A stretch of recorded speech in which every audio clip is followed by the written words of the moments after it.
When is it okay to put yourself first? Is there ever a right time to be selfish? In a world that praises selflessness but punishes burnout, the answer isn't so clear. In this video, explore the delicate balance between self-care and selfishness and why timing, context, and intention make all the difference. Welcome to Egopedia. When is the best time to be selfish? The answer is not that simple. Selfishness is commonly portrayed as a moral flaw, yet under certain conditions, it may be adaptive, protective, or even necessary for long-term well-being and ethical decision-making. The notion of being selfish at the right time challenges simplistic moral dichotomies. This article explores the nuanced contexts in which selfishness can serve constructive purposes, such as boundary setting, self-preservation, resource allocation, and identity formation. Drawing from research in moral psychology, game theory, and interpersonal dynamics, we argue that the ethics of selfishness are situational and contingent, not absolute. The best time to be selfish is not defined by a static rule, but by a dynamic calculus involving self-integrity, relational context, and future-oriented reasoning. 1. Introduction. In contemporary culture, selfishness is frequently demonized, often equated with greed, narcissism, or moral failure. Conversely, selflessness is idealized as the ethical pinnacle. However, the dichotomy between selfishness and selflessness oversimplifies a deeper truth, that the timing, context, and motivation behind selfish behavior fundamentally determine its moral and practical value. Consider the difference between saying no to an additional work request to protect your mental health versus hoarding opportunities in a team setting to outshine others. Both are technically acts of selfishness, but their ethical valence and long-term implications differ dramatically. The central question then becomes, when is it not only acceptable but wise, or even moral, to be selfish? This paper seeks to map the complex territory where selfishness intersects with personal integrity, boundary protection, and ethical decision-making. 2. Literature review. Expanded. To investigate the situational value of selfishness, we must first challenge its conventional framing as an inherently immoral trait. The literature surrounding selfishness spans ethics, psychology, decision theory, sociology, and even evolutionary biology. The consensus that emerges is clear. Selfishness is a context-dependent behavior, one that can signal pathology, survival, or maturity depending on when and how it manifests. 2.1. The conceptual ambiguity of selfishness. At a definitional level, selfishness is the act of prioritizing one's own needs, desires, or interests over those of others. However, this definition lacks nuance. Researchers and philosophers have proposed several subtypes of selfishness, including egocentric selfishness, pursuing personal gain without regard for others' well-being; instrumental selfishness, using others or situations to optimize personal outcomes; protective selfishness, prioritizing the self to prevent emotional or physical harm; healthy or necessary selfishness, engaging in self-prioritization as a prerequisite for long-term contribution, balance, and psychological health. Philosopher Christian Miller, 2014, asserts that most people are mixed characters, capable of both selfish and altruistic acts depending on internal motives and situational variables. This view destabilizes the idea of selfishness as inherently wrong and invites a more dimensional framework. 2.2. Philosophical and ethical foundations. 2.2.1. Egoism versus altruism. The ethical roots of the selfishness debate can be traced to egoism, the idea that actions are or should be motivated by self-interest, and altruism, the idea that selfless concern for others is the highest moral ideal. Within this dichotomy, psychological egoism, as described by Thomas Hobbes, posits that all human actions, even seemingly altruistic ones, are ultimately selfish at their core. Ethical egoism, championed by Ayn Rand, argues that rational self-interest is not only natural but morally appropriate. Altruism is considered dangerous and self-defeating. In contrast, utilitarian ethics, Bentham, Mill, evaluate the morality of selfish acts based on outcomes. If selfish behavior leads to greater collective well-being, it can be morally justifiable. Kantian deontology rejects outcome-based ethics and maintains that selfish behavior is immoral if it cannot be universalized as a moral law. These differing frameworks suggest that the moral status of selfishness is not absolute, but contingent upon the theoretical lens applied. 2.2.2 Virtue Ethics and the Golden Mean. Aristotle's virtue ethics provide a middle path by suggesting that every trait has a golden mean. Too little or too much becomes a vice. In this context, too little self-interest results in self-neglect, martyrdom, or codependence. Too much self-interest results in arrogance, greed, and alienation. The virtue lies in moderation, knowing when and how to assert oneself in a way that balances the self and the other. This framework supports the core claim of the article: timing and proportion determine whether selfishness is wise or unethical. 2.3 Psychological Perspectives. 2.3.1 Self-determination theory, SDT. Deci and Ryan's self-determination theory, 1985, provides a robust psychological foundation for understanding healthy forms of self-prioritization. According to SDT, human beings have three basic psychological needs. 1. Autonomy, the need to act in accordance with one's own values. 2. Competence, the need to feel effective in one's activities. 3. Relatedness, the need to feel connected to others. Selfishness that supports these needs, especially autonomy, can lead to greater well-being, motivation, and ethical self-regulation. The danger arises when autonomy is pursued at the expense of relatedness, indicating a need for balance among needs. 2.3.2 Moral Development Theories. According to Kohlberg's stages of moral development, moral reasoning evolves from obedience and punishment, Stage 1, to universal ethical principles, Stage 6. Early stages often frame selfishness as bad and selflessness as good in black and white terms. But in later stages, individuals consider the intentions behind selfish behavior, the consequences of self-prioritization on social harmony, the moral complexity of balancing obligations to self and others. Similarly, Carol Gilligan's work on Ethic of Care, 1982, emphasizes relational context in moral decision-making. She argues that moral maturity includes the capacity to care for oneself as well as others, and that self-neglect is not morally superior. 2.4 Developmental and Attachment Psychology. Human development requires phases of focused self-interest to promote identity, competence, and resilience. For example, Erikson's psychosocial theory identifies key life stages where self-focus is adaptive. Identity versus role confusion. Adolescence individuals must prioritize personal exploration, often rejecting others' expectations. Intimacy versus isolation. Young adulthood self-definition precedes the capacity for intimate connection. Attachment theory, Bowlby, McKillenser, and Shaver, shows that securely attached individuals are more capable of setting healthy relational boundaries, a behavior often perceived as selfish but rooted in self-protection and emotional balance. These insights reveal that selfishness may be necessary for psychological maturation and cannot be uniformly pathologized. 2.5 Behavioral Economics and Game Theory.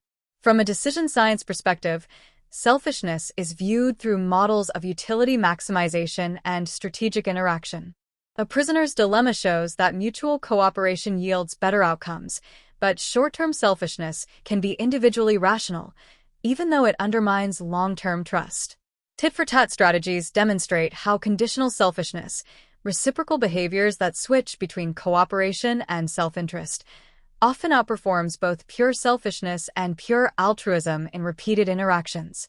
This suggests that in interpersonal dynamics, strategically timed selfishness, e.g., holding back when exploited, asserting self-interest after repeated unfairness, may be necessary to maintain balance and fairness. 2.6 Cultural and Sociological Perspectives. Cultural norms heavily shape how selfishness is interpreted and sanctioned. Individualistic cultures, e.g., U.S., Western Europe, often valorize self-interest, ambition, and independence. Here, selfishness may be reframed as self-care, personal branding, or assertiveness. Collectivist cultures, e.g., East Asia, parts of Africa and Latin America emphasize interdependence, social roles, and harmony. In these contexts, selfishness is more likely to be viewed as deviance or disloyalty. Moreover, sociologist Irving Goffman's theory of impression management, 1959, shows that people engage in self-presentation to balance social expectations and self-interest, leading to contextual shifts in what counts as selfish behavior. Thus, there is no universal moral template for selfishness. Its evaluation depends on time, place, norms, and power structures. 3. When selfishness becomes adaptive, expanded. Contrary to popular moral frameworks that categorize selfishness as inherently negative, the psychological and philosophical literature reveals several contexts where selfishness becomes not only permissible but also necessary and, in some cases, even morally superior. In this section, we explore the conditions under which selfish behavior is not only defensible but adaptive, serving purposes such as identity protection, emotional regulation, self-repair, and justice restoration. The concept of adaptive selfishness refers to intentional self-prioritization that protects the individual's integrity, well-being, and sustainable functioning without violating the rights or dignity of others. 3.1. Selfishness as boundary enforcement. Conceptual overview. Boundaries are psychological, emotional, or physical limits that define where one's responsibilities end and others begin. When boundaries are violated, through guilt-tripping, overdependence, coercion, or emotional intrusion, asserting those boundaries can appear selfish, but it is often an act of self-preservation. Why it's adaptive. It protects against burnout by limiting overcommitment and emotional exhaustion. It prevents enmeshment, especially in relationships where one party chronically overfunctions and the other underfunctions. It recalibrates relational power dynamics, creating clearer mutual expectations. Theoretical support. Attachment theory posits that securely attached individuals can assert boundaries without fear of abandonment or guilt, whereas insecurely attached individuals may struggle and experience healthy selfishness as betrayal. Mikulincer and Shaver, 2007. Feminist ethics highlights how women, in particular, are socialized to overgive and underassert. In this context, setting boundaries becomes a liberatory act. Example: a mother of 3 who declines additional caretaking responsibilities for her aging parents, despite familial pressure, to preserve her mental health. Though labeled as selfish by others, this act enables long-term caregiving sustainability. 3.2.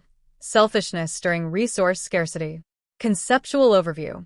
When time, emotional energy, physical stamina, or cognitive bandwidth are limited, it is often essential to triage obligations and prioritize the self in order to maintain functionality and prevent system overload. Why it's adaptive. Enables long-term viability rather than short-term self-sacrifice. Prevents emotional depletion, which can lead to resentment or ineffective help. Reflects realistic self-assessment of one's capacities, a key aspect of emotional intelligence. Theoretical support. Maslow's hierarchy of needs places physiological and psychological self-maintenance, e.g., sleep, food, safety, rest, as foundational to higher-order capacities like empathy or altruism. In behavioral economics, bounded rationality, Simon, 1955, suggests that decision-making under cognitive constraints necessitates simplifying assumptions and self-focused efficiency. Example: a doctor during a humanitarian crisis must sleep for a few hours instead of treating more patients. Though seemingly selfish, this decision preserves her capacity to care over the coming days. 3.3. Selfishness in developmental transitions. Conceptual overview. Periods of life involving identity transformation such as adolescence, career change, divorce recovery, or personal reinvention often require intentional withdrawal from external demands and a focus on self-exploration. Why it's adaptive. Fosters clarity of values, direction, and purpose. Prevents diffusion of identity, a risk when individuals over-identify with others' expectations. Enables self-differentiation, the ability to hold a stable sense of self in the presence of relational pressure. Theoretical support. Erikson's psychosocial stages emphasize that healthy development requires periods of focused self-inquiry, e.g., identity versus role confusion. Individuation theory, Ying, emphasizes the process of integrating unconscious material and forming a distinct self, often requiring solitude and self-focus. Example: a college graduate delays accepting a lucrative job offer to spend a year traveling and reflecting on her values. Though criticized as self-indulgent, this act fosters long-term alignment and meaning. 3.4. Selfishness in asymmetrical or exploitative relationships. Conceptual overview. In relationships marked by imbalance, where one party chronically gives and the other receives without reciprocity, selfishness can become an act of justice and realignment. This form of strategic withdrawal, or ethical selfishness, signals that a correction is needed. Why it's adaptive. Protects the self from chronic emotional extraction. Signals the need for mutuality and fairness. Prevents learned helplessness or relational codependence. Theoretical support. Transactional analysis highlights the need for balanced social contracts. When one party is always in the parent or rescuer role, systemic dysfunction occurs. Empowerment psychology encourages boundary assertion and autonomy restoration for individuals in one-down or dependent relational roles. Example: a friend who always provides emotional support to another but receives none in return begins to limit contact. This selfish action communicates the need for reciprocity and respect. 3.5. Selfishness as resistance and agency. Conceptual overview. For marginalized, oppressed, or systemically disadvantaged individuals, selfishness may manifest as asserting needs, occupying space, or rejecting imposed roles. In such cases, selfishness is a form of political agency and moral resistance. Why it's adaptive. Counters internalized oppression and cultural self-erasure. Affirms the right to dignity, rest, and self-determination. Disrupts expectations of self-sacrifice imposed by structural inequality. Theoretical support. Critical race theory, queer theory, and feminist theory all emphasize how dominant systems valorize selflessness among subaltern populations while rewarding selfishness among the powerful. Audre Lorde wrote that caring for myself is not self-indulgence, it is self-preservation, and that is an act of political warfare. By reframing selfishness as a strategic, situational, and sometimes morally necessary act, we move away from absolutist ethics and toward a context-sensitive moral realism. The question is not, is this selfish? But rather, is this selfishness necessary, fair, and proportionate given the circumstances? 4. The danger of selfishness as a habit, expanded. While the previous section highlighted the situations in which selfishness can be adaptive, it is equally important to understand the risks of making selfishness a default behavioral pattern. Like many adaptive traits, assertiveness, skepticism, ambition, selfishness, when chronically repeated, can evolve into a personality trait that damages one's moral compass, interpersonal relationships, and self-concept.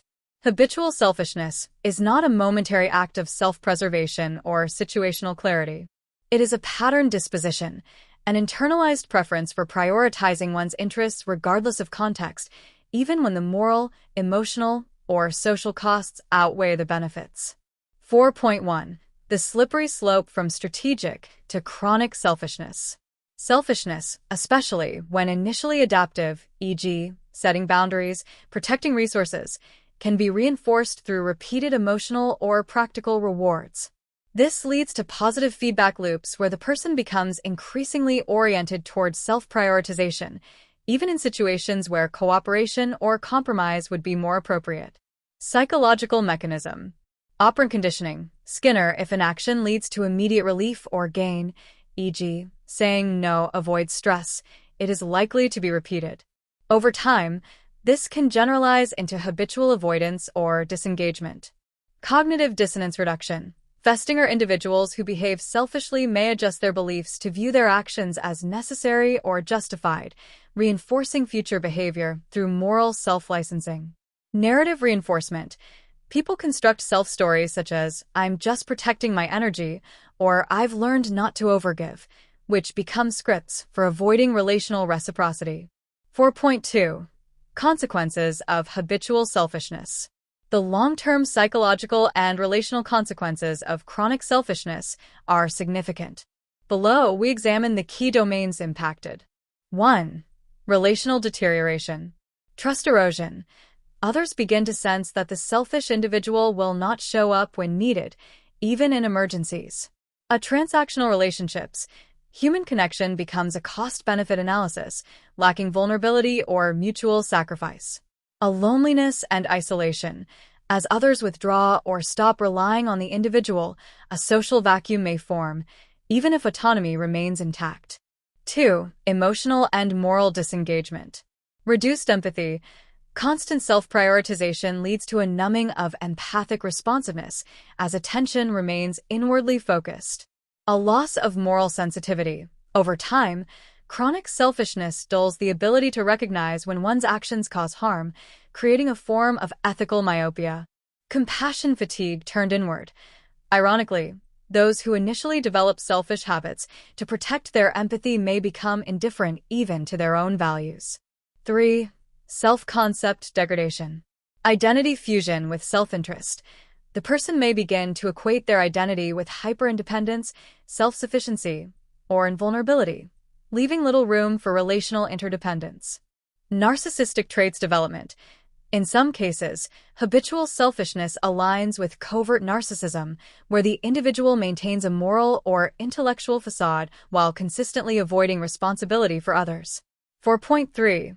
Social and cultural reinforcements of chronic selfishness. Modern society often incentivizes selfish habits, particularly in cultures that valorize a hyper-individualism, e.g., Western consumer culture. Achievement orientation, e.g., success at all costs. Wellness commodification, e.g., self-care interpreted as entitlement. Selfishness is often rebranded as personal boundaries, even when rigidly enforced without context. Energy protection, used to avoid vulnerability or reciprocity. Prioritizing myself, used to justify neglect or relational detachment. These discourses are not problematic in themselves, but when internalized without ethical nuance, they become tools for rationalizing disconnection, domination, or emotional laziness. Insight: selfishness in isolation is not dangerous, but selfishness unmoored from accountability or reflection becomes a barrier to empathy, repair, and growth. 4.5. Clinical parallels. When selfishness masks deeper defenses. In psychotherapy, habitual selfishness often presents as a surface behavior masking deeper unresolved emotional wounds or personality dynamics. Avoidant attachment. Fear of closeness manifests as chronic disengagement or hyperboundary setting. And narcissistic adaptation, early emotional deprivation, leads to self-centered behavior as a defense against vulnerability. Hyperindividuation. In response to past enmeshment or loss of control, individuals overcorrect by rejecting all forms of interdependence. In each case, habitual selfishness is not the root problem but a symptom, a learned emotional strategy that once served survival but now obstructs relational health and personal growth.